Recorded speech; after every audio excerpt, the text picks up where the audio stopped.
कुछ लोग कहते हैं कि प्रेम बांधता है। मैं इस बात से सहमत नहीं हूँ। मुझे लगता है कि प्रेम तो आज़ाद करता है।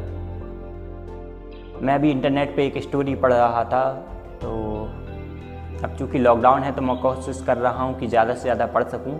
तो मुझे लगा कि वो स्टोरी आप लोगों के साथ भी शेयर करनी चाहिए।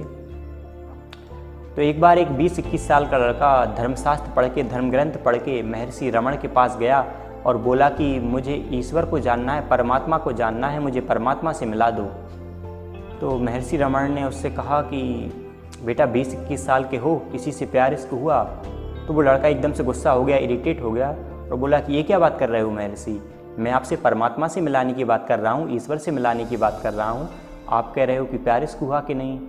तो महर्षि रमण ने उससे कहा कि नहीं, फिर भी 20-21 साल के हो, कोई रात किसी लड़की के चेहरे को देखकर रोती हुई गुजरी, जिस दिन लगा हो कि अगर ये नहीं मिली तो मर जाऊंगा। तो उस लड़के ने कहा कि नहीं, मेरे साथ ऐसा कुछ नहीं हुआ, मैं इन सब चक्करों में नहीं पड़ा। तो महर्षि रमण ने उस लड़के के कंधे पर हाथ रखा और कहा कि बेटा, फिर मैं तुम्हें ईश्वर से नहीं मिला पाऊंगा, परमात्मा से नहीं मिला पाऊंगा।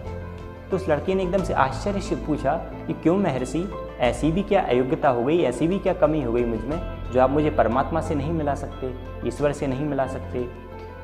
तो महर्षि रमण ने उससे कहा कि बेटा, अभी तो तुम आत्मा को ही नहीं जान पाए हो, तो परमात्मा को क्या जानोगे?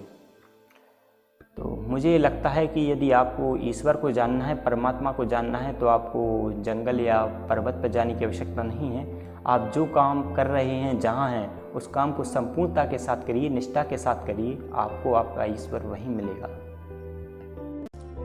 कुछ लोग कहते हैं कि प्रेम बांधता है। मैं इस बात से सहमत नहीं हूँ। मुझे लगता है कि प्रेम तो आज़ाद करता है। मैं अभी इंटरनेट पे एक स्टोरी पढ़ रहा था, तो अब चूँकि लॉकडाउन है तो मैं कोशिश कर रहा हूँ कि ज़्यादा से ज़्यादा पढ़ सकूँ। तो मुझे लगा कि वो स्टोरी आप लोगों के साथ भी शेयर करनी चाहिए। तो एक बार एक 20-21 साल का लड़का धर्मशास्त्र पढ़ के, धर्म ग्रंथ पढ़ के महर्षि रमण के पास गया और बोला कि मुझे ईश्वर को जानना है, परमात्मा को जानना है, मुझे परमात्मा से मिला दो। तो महर्षि रमण ने उससे कहा कि बेटा 20-21 साल के हो, किसी से प्यार इश्क हुआ? तो वो लड़का एकदम से गुस्सा हो गया, इरिटेट हो गया और बोला कि ये क्या बात कर रहे हो महर्षि, मैं आपसे परमात्मा से मिलाने की बात कर रहा हूँ, ईश्वर से मिलाने की बात कर रहा हूँ।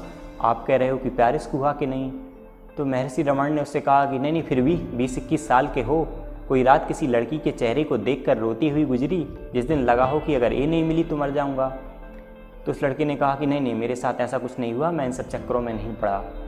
तो महर्षि रमण ने उस लड़के के कंधे पर हाथ रखा और कहा कि बेटा, फिर मैं तुम्हें ईश्वर से नहीं मिला पाऊंगा, परमात्मा से नहीं मिला पाऊंगा। तो उस लड़के ने एकदम से आश्चर्य से पूछा कि क्यों महर्षि, ऐसी भी क्या अयोग्यता हो गई, ऐसी भी क्या कमी हो गई मुझ में जो आप मुझे परमात्मा से नहीं मिला सकते, ईश्वर से नहीं मिला सकते? तो महर्षि रमण ने उससे कहा कि बेटा, अभी तो तुम आत्मा को ही नहीं जान पाए हो, तो परमात्मा को क्या जानोगे?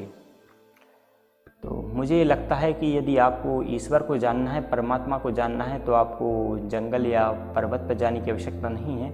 आप जो काम कर रहे हैं, जहाँ हैं, उस काम को संपूर्णता के साथ करिए, निष्ठा के साथ करिए, आपको आपका ईश्वर वहीं मिलेगा।